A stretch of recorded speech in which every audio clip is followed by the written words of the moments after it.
everyone, I hope you're all doing okay. My name is Lucille and today I'm bringing you my July and August reading journal update. The first thing I'm going to do in this video though is to finish setting up some pages for June. I did not have time to include them in the previous video. This video has been late coming because it was summer and I have already 2 jobs.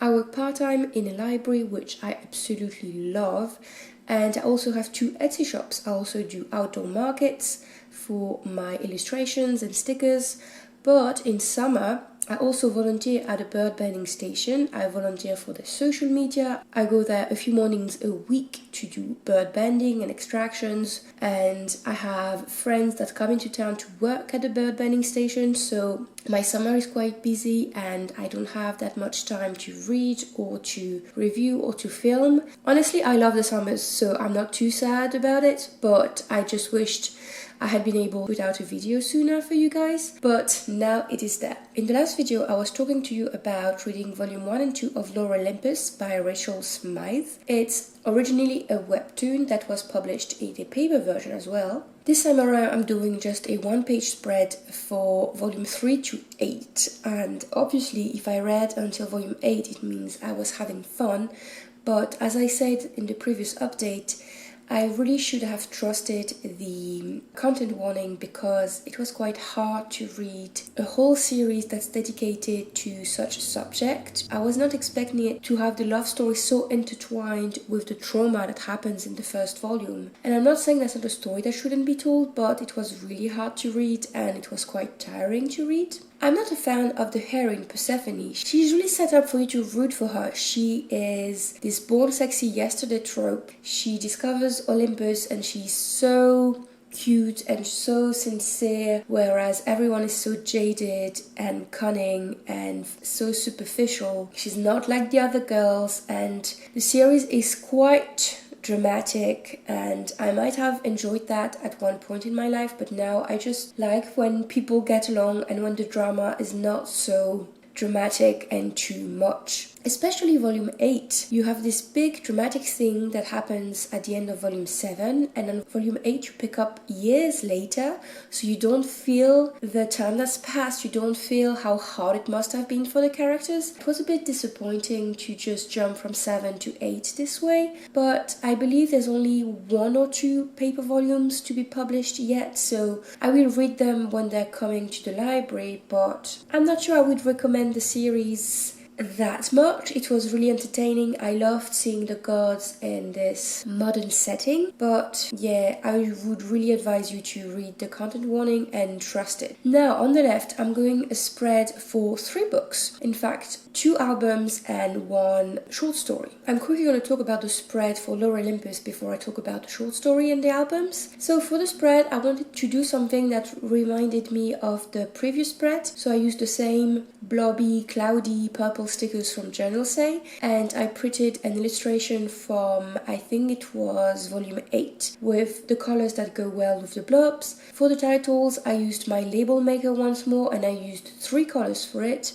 I really wished I had a color that was more magenta for the title, but I thought that the pink would still go well with it. I decided to use another color for the name of the author because I thought that would be too much pink, and I thought that the black would go well with the frame around the page and Persephone's dress. I didn't add any more illustrations or decoration on the page because I really wanted space for a quote and to write. Now, the short story is Compulsory by Martha Wells. It's set in the Murderbot Diaries. It's stories 0.5, so it's set before the first novella, All Systems Red. And I read it a few days after the short story Home. This one I had to buy. It was, I think, $1.99 Canadian dollars, and it was not an unpleasant story to read, right? But it was extremely short. It was set up before All Systems Red, so you discover Murderbot that's just hacked their control module, so they start making their own decisions. But the story and the thought they're having was so similar to the ones they're having in All Systems Red that I didn't quite see the purpose of the story. I feel that if the story had been set before they hacked their module or while they hacked their modules, that would have been more insightful, but as it was, being so short, not being nothing particularly different from All Systems Red or the other texts. It was fun, but it wasn't necessary to me. The two albums I'm doing are Bird Law and How I Survived 4 Nights on the Ice. I decided to decorate the page for Compulsory and Bird Law and 4 Nights on the Ice in the same way. I used this craft tape from Journal Say, and if I had known what I was going to do for the top part of the page, I might have done just one bit of tape to link the two frames, because you have this white space in between them, but I still don't think it's too awful. I wanted to use some bird illustrations for Bird Law because it's a volume about Florence Merriam Bailey, who was a bird watcher from, I want to say, the late 19th century, earlier 20th century. She wrote one of the first bird guides in the US, and she was big in conservations about replacing the big bird shooting from Christmas and using feathers in fashion. And I love birds, as you might know. I volunteer at the Bird Observatory. I draw birds in my spare times, so the album sounded so interesting to me and I wish my library had it. For the decoration, I decided to use one of my stickers because I've started making sticker sheets with my illustration and not just vinyl stickers, and I think that the sticker of my little Magnolia Warbler goes really well with the cover, and the Magnolia Warbler is a bird that Florence Merriam Bailey would have seen, and it's one of my favorite birds, so I really like how it fits in the page. However, I had not really thought about what to add for decorations for How I Survived 4 Nights on the Ice, which is not quite an album but not quite a graphic novel. It's very short. It's by an Inuk author who talks about one day he was on a snow bike, I think that's what you call it in English. He got stuck on the ice because his snow bike stopped working, and I was really interested in the first night because he describes how he stays warm, how he makes fire, how he gets water, but then the 3 subsequent nights really felt more of the same. I didn't feel that I discovered how he survived 4 nights on the ice, and I wished it had been longer. It's for sure impressive, and I would not have survived 4 nights on the ice like he did, but I was a bit disappointed by it still.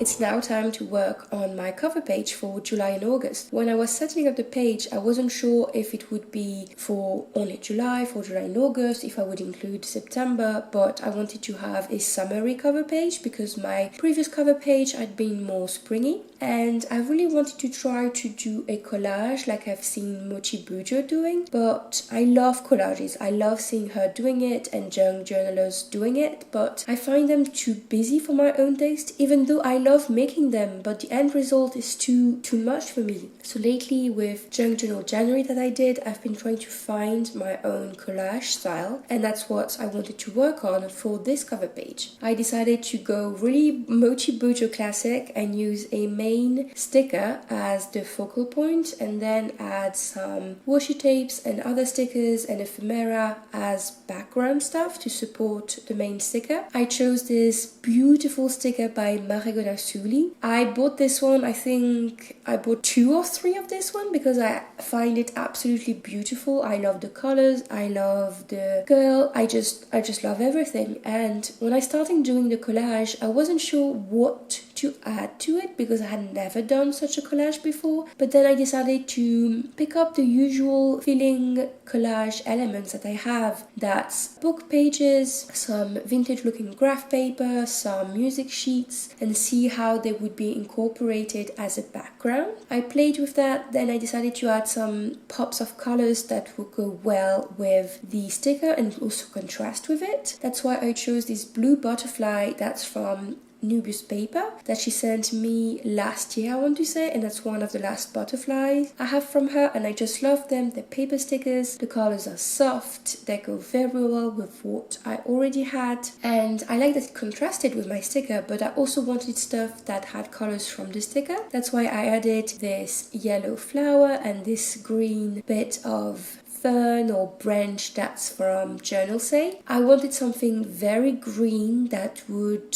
bring something more fresh to the page. And I also added a faded green ticket for, I think it was a mountain ferry or something. That's part of my digital ephemera that I send out to people that buy my digital bundles on my Etsy shop. I also added a stamp that's also part of my freebies when you buy something digital from my shop. And when I was doing the page, I wasn't sure I would be too happy with it. I wasn't sure if it was too busy, but looking at it now, I really like it. I think it's very cute, and I did not finish the spread at first because I didn't know how many books I would have on the right and what the title would be, so I prepared the title for July and August just in case with my label maker, and I used the black tape because I only have purple, pink and a light blue that would not have gone with the whole theme. And at the end of the video I will finish my spread, and I'm also very happy about it. As I was saying at the beginning of the video, I did not read a lot during the summer compared to my winter months, but I still read some books that made a really strong impression of me, and one of those books was The Goblin Emperor by Catherine Addison. I saw that book at the little kiosk we have at the mall where you can get books if you donate to a charity, and I really like it when I find those really recent novels, and it's the second recent fantasy novels I found there, so there's someone in town that has very good taste and I really appreciate it. The Goblin Emperor is not the first volume in the series, but it's still part of a universe that Catherine Addison has wrote more books about. So as it is, The Goblin Emperor is a standalone and you can read it first without knowing anything else about the universe. When I picked it up, it looked like something I had been wanting to read, but I could not remember why or where I had seen it. Now I think it's because one of my contacts on Goodreads had talked about it, and I really trust when she does reviews. So I picked it up, and a few days later I wanted to read it. The Goblin Emperor is set in this universe where there's two races basically. There's the elves and the goblins. In this country, the goblins are not well viewed. The emperor is an elf, but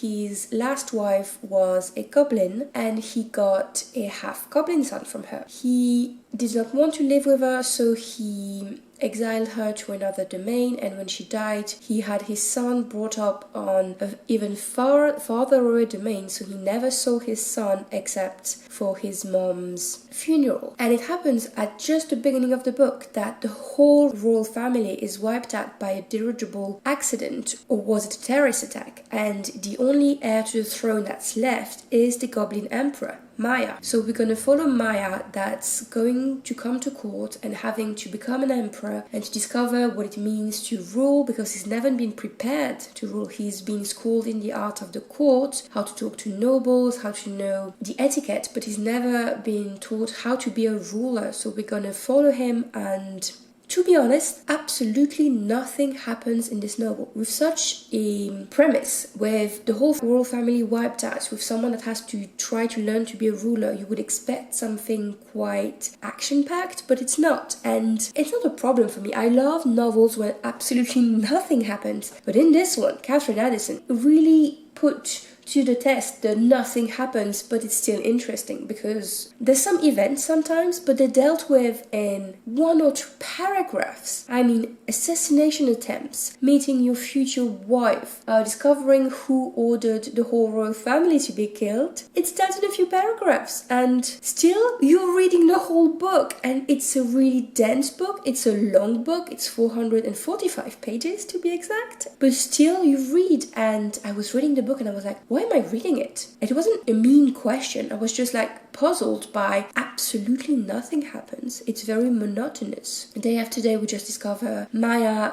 becoming more and more of a ruler, having to deal with people thinking he's not good enough to be a ruler and people trying to help him, but nothing happens, and still you read it until the end. One of the very peculiar thing about this book is that it's an Elizabethan fantasy, so you have all this Elizabethan court etiquette and also language. Instead of using you, they use a thou, and thou can get really old when people use it all the time, and it's very formal. It's sometimes the administrative descriptions and long, protracted discussions about Noble's complaints gets really tedious. At the beginning I was trying to follow everything, but at some point near the end of the book I just skipped some paragraphs because I was like, I don't get it, and it has absolutely no bearing on the story. There's also a lexicon at the beginning of the story explaining who some people are, what some concepts are, and I looked at it so much while I was reading the book. I usually don't ever look at the lexicon because I can figure out what's going on with the context, but here you plunge into the story. She never explains what some concepts are,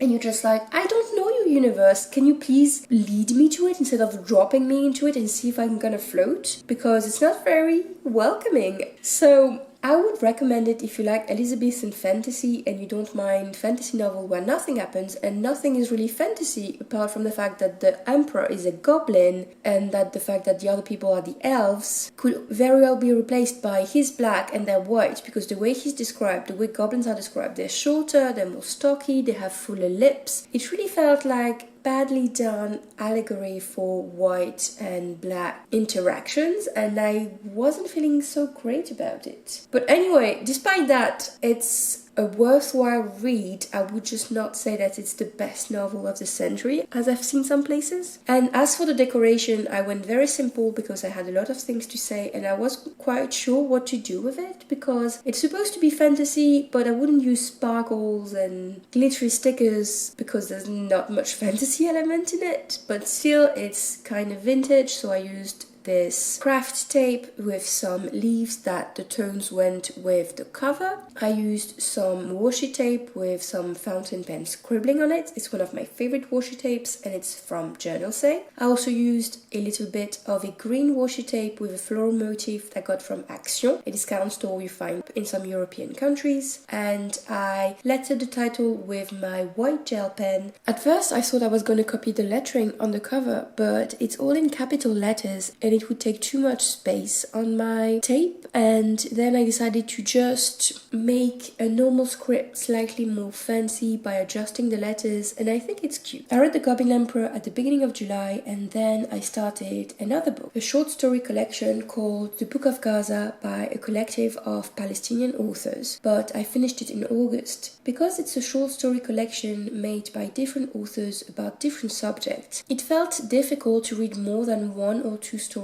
a night because I didn't want to mix the stories and the universes together, and I had a lot of things to think about after reading even a very few pages story. So that's why it took me so long to read it. Not because I didn't like it. In fact, I loved this short story collection. The writing was absolutely beautiful. Translated Arabic has this poetry, this rhythm, it's the cadence of Arabic and how the imagery is so different from Roman languages and how poetic it is, and that's what I always find when I read things that are translated from Arabic. That's how I felt when I read the novella by Khalil Gibran that I read at the beginning of the year. Originally I had bought The Book of Gaza to read it myself and then donate it to the library, but then as soon as I started reading it I just wanted to keep the book, so in the end I bought another copy for the library. So The Book of Gaza was published in 2014. If you don't know about it, Gaza is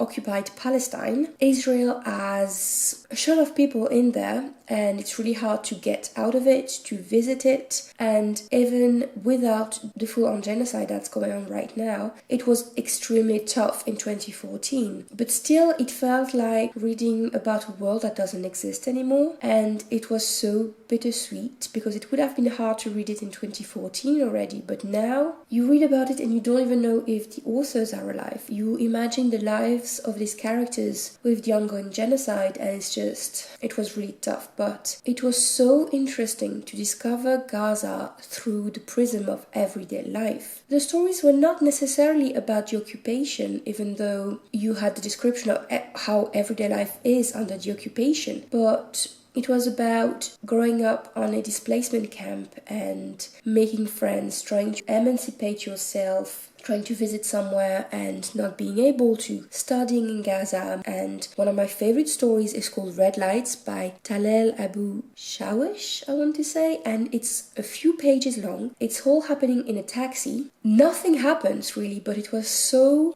when I read it I was like, that's why I like short stories. It's a little universe that's created in a few pages, in a few words. It's an atmosphere, it's kindness, its beauty is just... If you want to know more about Gaza, if you want to read more about Palestinian authors, this short story collection was incredible. This publishing houses has a lot of short story collections about different countries in the world. They have two for Palestine. They have Book of Gaza and the Book of Ramallah, and I've bought the Book of Ramallah too. For the decoration on the page, I wanted to use pictures of Gaza, and it's obviously pictures from before October, and it looks so beautiful, and I know it doesn't look like this anymore. I wanted pictures that would reflect how it would have looked like in 2014, and I also wanted a lot of space on the spread to talk about the book, because I had a lot of things to say about the book in general, about Palestine, about some stories in particular. I decided to use this floral tape from Dollarama to add to my page, because I wanted to have the beautiful flowers from the Palestinian hillsides there, and I wanted something with a fresh feel to it to go with the beautiful seascape I had as an illustration, and I used my label maker for the title once more, and that was it. If you have any recommendations of Palestinian authors, please feel free to tell me in the comments.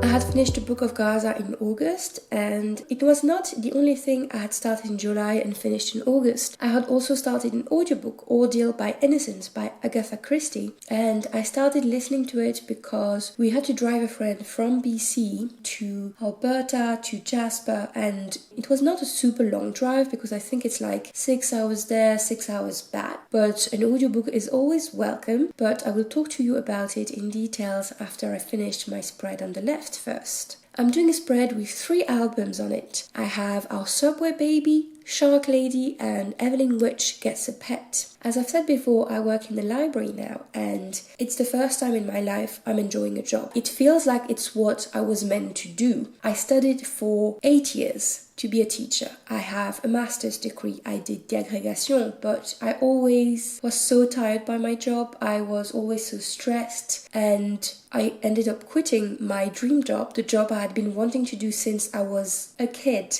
since I was like born. And I started working in the library on a fluke really. I needed a part-time job, there was an opening in the library, and I've been living, as they say, my best life. And working in the library, I've had the opportunity of reading different books that I usually do. For example, albums. We have a really great selection of kids' albums, and I like to read a few of them, so I'm able to do recommendations. And the first album was Our Subway Baby by Leo Espinosa and Peter Mercure. I found this album when I did a belated Pride display for the library. We were closed during Pride month, so when we reopened, I wanted to have a Pride display anyway, and I found this album. It's a real story where a guy found a baby abandoned on the New York subway and how he ended up adopting him with his partner, and this was such a sweet story. It was beautiful. To decorate that spread, as you can see, I used my silhouette portrait. I bought this silhouette portrait, this cutting machine, a few months back. Originally, I bought it to do my own stickers and sticker sheets for my Etsy shop. By the way, the link for my Etsy shop will be in the description. And as I got more comfortable with it, I decided to use it also for my reading journal. I really wanted to have a way to not have to print covers and have to cut them myself, because when there are a lot of covers, it's super tedious. And then I realized I could also use it to print stickers. So I looked for pictures on Canva. I chose the Statue of Liberty and this yellow cap for Our Subway Baby. I printed some fish and sharks and whales for Shark Lady, and I used something else for the last album. Shark Lady is an album about Eugenia Clark that was published this year. Eugenia Clark was a scientist. Among a lot of things, she was a pioneer in the study of sharks, and this album was absolutely adorable. adorable. It's basically the same vibe as Bird Law, but I think I preferred the illustrations in Shark Lady, and it was so cute to imagine Eugenia Clark and Florence Marion Bailey meeting, because their lifetime overlapped, and it was so interesting, so inspiring, and it's an album I recommend a lot now. The last album is Evelyn Witch Gets a Pet, and it's also from 2025. And it's the most adorable album I've ever read in my life. The illustrations are so detailed, are so cute, are so peaceful, are so cozy. The story is that Evelyn Witch wants a pet, but she can only afford a little mystery egg, and she gets impatient because the egg is not hatching, and it's if you have kids that you need to buy books for, Evelyn Witch Gets a Pet is beautiful, and I used a few stickers from Marigona Sully to illustrate this spread because I knew I had them, that they would go perfectly well with the spread, and I didn't want to print something I didn't need. For the titles of the other albums, I used some tile letters that I got from a sticker book from Michaels last year or the year before, and for Evelyn Witch I used my label make with the lavender label because it went better with the cover than the two colors I had. Now, the audiobook I was talking to you about is Ordeal by Innocence. I got it on Libby, and I don't quite remember the name of the narrator, but I would not recommend this version. The narrator was a man that did all the voices, and that did very stereotypical and annoying female voices. They all sounded like vapid, annoying, twiddly, anti-edit ladies. I think I've read Ordeal by Innocence in French before, and I've also seen the Miss Marple episode that adapts the story to include Miss Marple and that transforms plot. And I must say, after having listened to the original Ordeal by Innocence, I prefer the Miss Marple version. I prefer how this transformed the story. It's much more dynamic. It felt like Christie was telling us the same story over and over and over. The people kept telling what happened from different point of view, but the different point of views did not bring anything really different, anything worthwhile to have the story told so many times. And I like the theme of it's the innocents that suffer when a culprit is not apprehended and everyone is suspected, and how their lives are upended. But this is clearly not one of my favorite Agatha Christie, and I would recommend watching the Miss Marple episode if you would like to discover the story. However, there's a quote I really like from there: that's the truth often does sound unconvincing.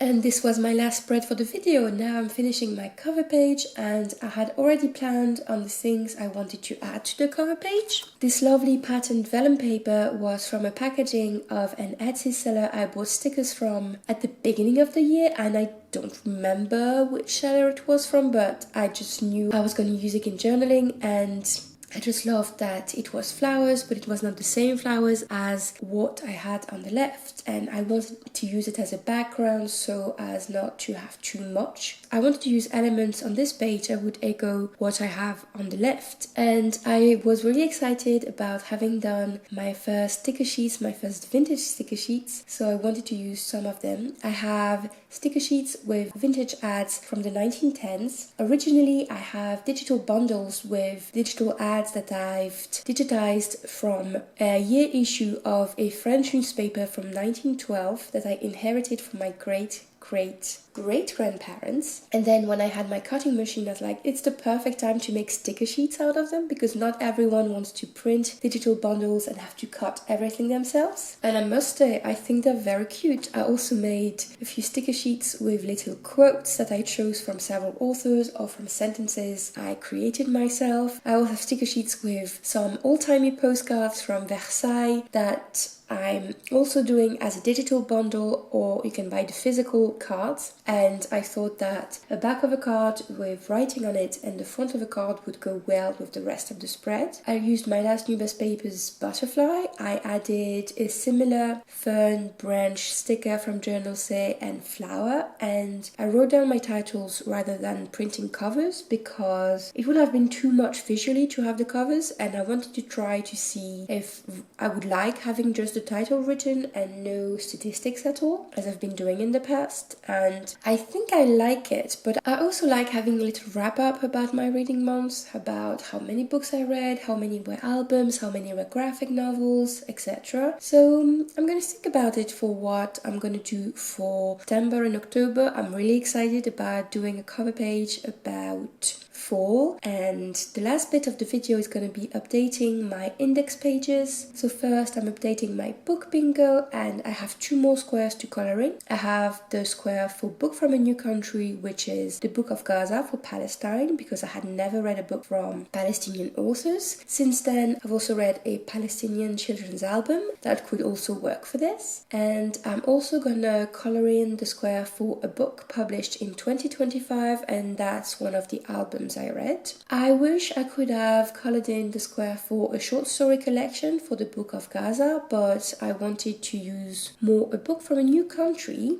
But now that I'm thinking about it, I could say that a book from a new country was the Palestinian kids book, and the short story collection was the Book of Gaza. For coloring the squares, I'm using some brush tip markers from Tombow. And here it is. This is the end of the video with the flip through. I hope you enjoyed it, and as usual, tell me what you've been reading, tell me what you think about the books I talked about if you've read them, and I really appreciate that month after month, despite my sometimes disorganized uploading schedule, you're still there, you're still commenting, and I really value the conversations we have in the comments, and thank you for spending your time with me, and I'll see you next time.